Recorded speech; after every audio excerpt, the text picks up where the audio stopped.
Hello and welcome back to Women's Football Talk, the YouTube channel that brings you all the latest news and stories from around the world of women's football. And wow, what a weekend it has been there. It's been non-stop news once again across the world of women's football. And there's only one place to start, and that is, of course, the Champions League final that took place in Gothenburg. And wow, what a final it was between Chelsea and Barcelona. Obviously, both teams come into this after winning their respective leagues last weekend. However, it was Barcelona that came right out of the starting blocks the fastest. Within 30 seconds, they had gone 1-0 up after a lovely piece of work by Dutch international Lieke Martens on the left-hand side, who took an initial shot. The cannoned off the crossbar and came back to her, and then there was another deflected shot from her, hit off Melanie Leopolds, and it went into the goal for 1-0 Barcelona. And it seemed to then be the story of the whole game that it would be Barcelona that would end up winning this game and running riot in this game because they just continued to score goals. 13 minutes later, Alexia Putellas scored a penalty after Jennifer Hermoso was brought down in the box. Again, very questionable as to whether it was a penalty. We did have VAR in this game for the first time in the Women's Champions League. It was given, and I think what may have helped it was Hermoso screaming, because it was a very loud scream that she let out, but there was very minimal contact, and it was then given, and that is when Alexia Putellas calmly slotted it past Anna-Katrin Berger in goal for Chelsea. And then 6 minutes later, Aitana Bonmati, again after some lovely build-up play by Barcelona, gets on the end of a strike and makes it 3-0. And then 10 to 15 minutes later, the game was done at before half-time when Caroline Graham-Hansen makes it 4-0 after some of the best football I've seen in a long time. On the left-hand side, Lieke Martens cuts past this Chelsea defence, slots it to Hansen, who again puts it past Katrin Berger to make it 4-0 after 36 minutes, and that was the game done and dusted. Barcelona took it a lot easier in the second half. Chelsea definitely had chances to get back into the game with Pernilla Harder, Sam Kerr, even Fran Kirby as well, all three having chances, but they just couldn't find a way past Sandra Panos and the Barcelona defence, and it was definitely one of the worst nights for the three that we have seen in a long time. And Emma Hayes' side will know that they will want to come back bigger and better and stronger than they did this time round, and learn from the mistakes. But if you, like many people were saying on the commentary on BT during the game, that 2 years ago Barcelona were in the same situation when they lost 4-1 to Lyon. So let's hope Emma Hayes' side can learn on this and react better and quicker than for the next time that they are in the final. Right, where else do we start?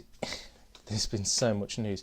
So on Friday afternoon, Birmingham City confirmed that manager Carla Ward had handed in her resignation to leave the club after just one season. A lot of it has been due with the lack of funding and support for the women's team, as they had so little players throughout many times this past season. And she said it was just too hard of a decision to continue doing the job.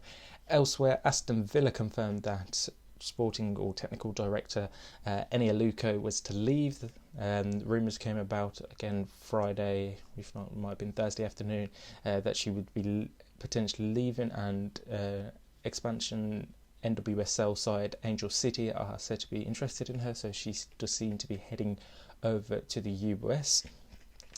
Joe Montemurro confirmed that the reason behind Jill Roord wanting to leave was because over the past year being in the pandemic in London on her home and being so far away from her family, so moving to Wolfsburg makes it easier to get to her family rather than having to travel so long from here in England.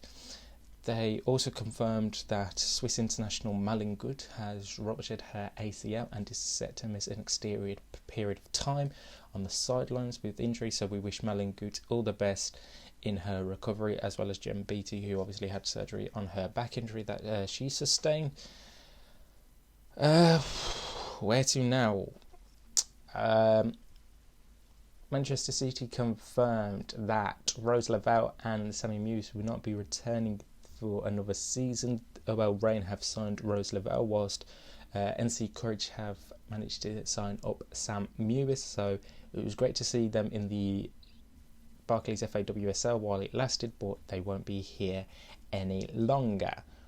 Right, some news as well that came out just before Arsenal's game on Sunday, and that was outgoing manager Gio Montemurro is apparently to take over the Juventus job from next season, though there has been no further word on that story. Right, now to the roundup time for all of the action across Europe, because we have actually had some action, not just in the Champions League. So we have had games over in Spain in the Primera Iberdrola this past weekend, and here's the quick roundup of the results. So Real Betis beat Valencia 2-1, Madrid CFF beat Sevilla 1-0, Atletico Madrid beat Athletic Club 3-1, Deportivo beat Espanyol 2-1, Sociedad beat Real Vallecano by the same scoreline, Logroño beat Granadilla Tenerife by the same scoreline, Levante and Santa Teresa played out a 1-1 draw, and Real Madrid beat Eibar 2-0. Again, minded that Barcelona have already wrapped up this title after going the whole season unbeaten, but Real Madrid are in second and look closer to wrapping up a place for next season's Champions League as well. Over in France this past weekend, we said there wasn't that much action that took place, or any action, sorry, because it was a weekend off over in France, but again they'll be back this weekend with the final couple of games of the season left to go. Over in Italy with the Serie A Femminile, again it was a weekend where we had some games all across the board, and we'll just head you through the results right now. So Sassuolo and AC Milan played out a 0-0 draw. Fiorentina beat Inter Milan 2-0. Fiorentina beat Empoli Ladies 2-1. Juventus beat Roma 1-0. San Marino beat Bari 2-1, and Hellas Verona and Napoli CF played out a 0-0 draw. A reminder that obviously Juventus won their title previously already, so there's not much left to play for. However, congratulations are in order to AC Milan, who have secured a Champions League place after just one season in Italy. Right, over in the Eredivisie, again we've had match days this past weekend. Excelsior Barendrecht beat VV Alkmaar 3-2. Sorry, that was the 11th. So this weekend was VV Alkmaar and Heerenveen played out a 3-3 draw. Zwolle beat Excelsior Barendrecht 2-0. PSV beat Den Haag 6-2 with Joel Smits scoring a hat-trick in that game. And FC Twente beat Ajax 1-0 thanks to Renate Janssen.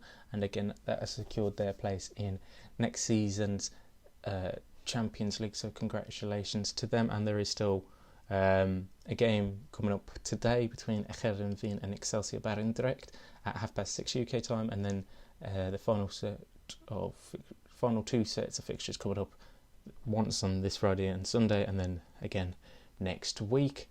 And finally, over in Germany, there was the one game, as we said, in the Bundesliga between Turbine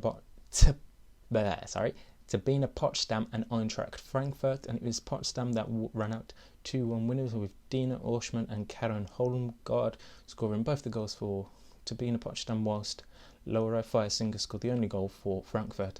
Again, it gives a 5-point difference between the two sides. However, Frankfurt are in 6th place and look likely to have a top 10 or top half finish, as we've only got 2 games left. But a reminder, it's still very close to, and all to play for at the top of the table between Bayern Munich and Wolfsburg as we head into the final 2 games over in Germany.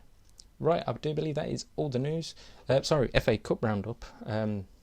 Quick roundup in the FA Cup. Brighton beat Huddersfield 6-0. Charlton beat Blackburn 1-0. Leicester City beat Manchester United 3-2, so no happy send-off for Casey Stoney's side. Birmingham beat Southampton by the same scoreline, so it was a good send-off for Carla Ward. Manchester City beat West Ham 5-1. Tottenham beat Sheffield United 2-1, and Crystal Palace lost 9-0 to Arsenal, and Jill Roord scored on her final game for Arsenal, and obviously that's a good send-off for Joe Montemurro's side. And Chelsea play Everton later on this week. So until then, we'll be back later on this week to preview all the weekend's games, any more talking points that you may have missed, and anything else. Until then, make sure you like, comment and subscribe, turn on post notifications so you never miss a post. Until then, we'll see you soon.